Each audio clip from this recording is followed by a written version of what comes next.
Hello and welcome to today's video about anxiety disorder and when your thoughts are paralyzing.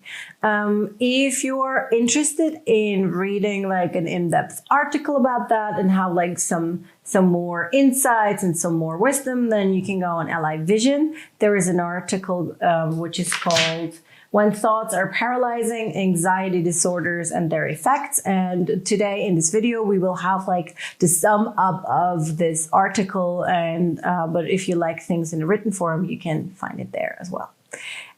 So let's get into that. Anxiety disorder is like one of the major psychological issues in nowadays society. So many people have different forms, different levels of anxiety disorder. And it's really interesting to me to see like what are the effects of having an anxiety disorder. There is like, we have to understand 5 of 100 people have a diagnosed general anxiety disorder, according to psychologists. That's a lot. 5 of 100 people are diagnosed. Like speaking about the people that are non-diagnosed and like what are like the paralyzing fears and thoughts of those people, like it can be fear of making a decision, fear of consequences of your behavior, fear of responsibility, fear of relationships and commitment, fear of failure, the fear to grow up, the fear of the future, the fear of a total breakdown, the fear of pressure, like having too much pressure, not withholding the pressure, self-doubt, like very common, not linking up to expectations. Like all those fears are like real fears that people suffer from today. And so, but most of the people that are here and that are like living in our society, they get along with their fear and with their anxiety disorder pretty well. Because as a grown-up, you learn that there are some strategies to cope with the situation. There are so-called coping strategies, and we all do have them to a certain extent. One coping strategy is, for example, numbing out on TV, Netflix, and chill for hours. A strategy is sports, extensive sports. One coping strategy can be alcohol, cigarettes, drugs. It can be to be a workaholic even, can be a coping strategy of not feeling what there is, right? So when you're doing all that, and you're having this life where you would have some anxieties, but you can cope with it pretty well. That's like a normal grown-up person without like major trauma can like deal with their own little fears, and like you can deal with it quite easily. That's like a good and easy part to do. But interesting enough, very often, those general anxiety disorders are diagnosed for the first time between 35 and 45 years old of age. Why is that? Because then at this age, between those in those 10 years, very often there is something breaking away for the first time. Either you lose someone very close to you, a parent, a brother, a sister, like in that age. Either you have, for example, the first time you lose a job or the first time your company goes bankrupt. It can be the first divorce as well, you know? And whenever in a life of a human, one of those major pillars are breaking away, like how you define yourself very often, your values very often are especially with in our modern society, are taken by our role in society. So being a husband, being a wife, having a certain kind of job, having a certain kind of position in a company, being in a certain kind of financial situation as well. And like when you're in those situations and one part is breaking away, the coping strategy doesn't work anymore. because the anxiety then has like all the space. And that can really lead to a downward spiral.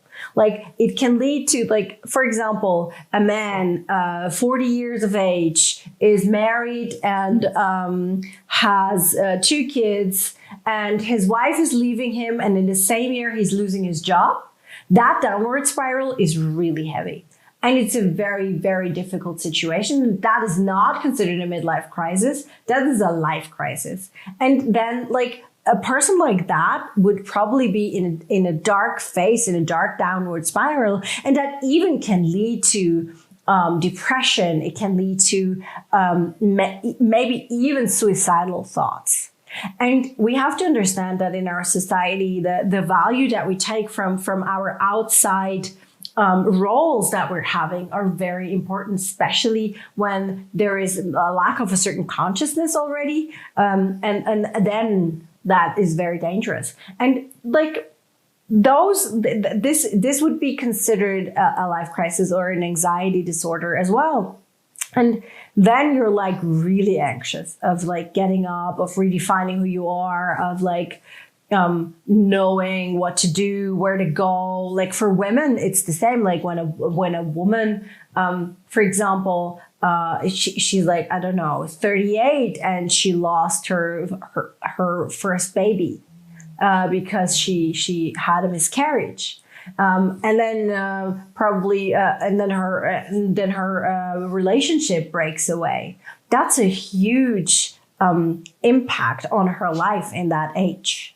So this is also the age where we, as you know, as humans, we define, do we want to have a family or not? Can we get married or not? Like, this is a very defining age. And so there is no wonder that in the statistics, the general anxiety disorder diagnoses are very often made in this 35 to 45 age. So if you're in that age, and if you have friends or like even colleagues at work or anyone, like be a little like be aware that this could be the case. Like if someone's going through a divorce, that's not easy.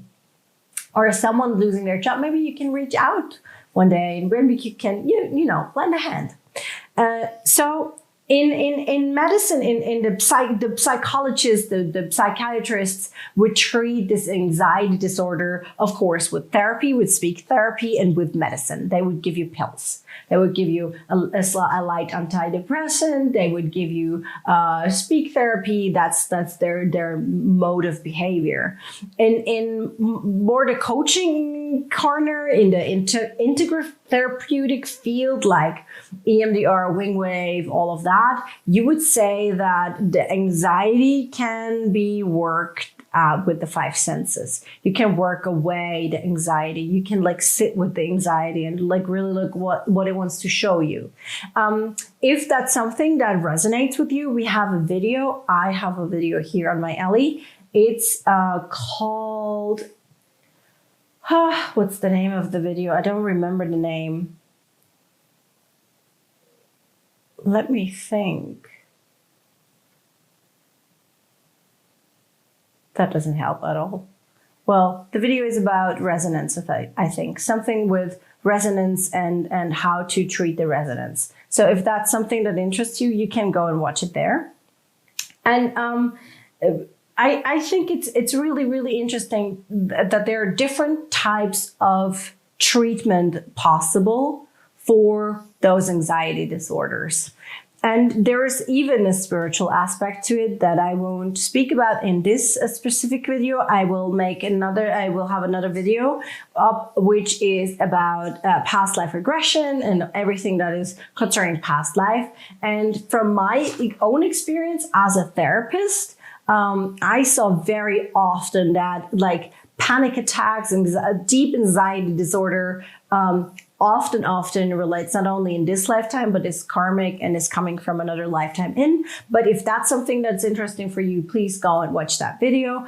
And yeah, so I really hope that this helped you a little bit. Like if you're facing anxiety, like there are different treatment options, and maybe the treatment of the psychiatrists and psychologists are not the only option for you. If you want to experience something else, you can write me an email. You can book.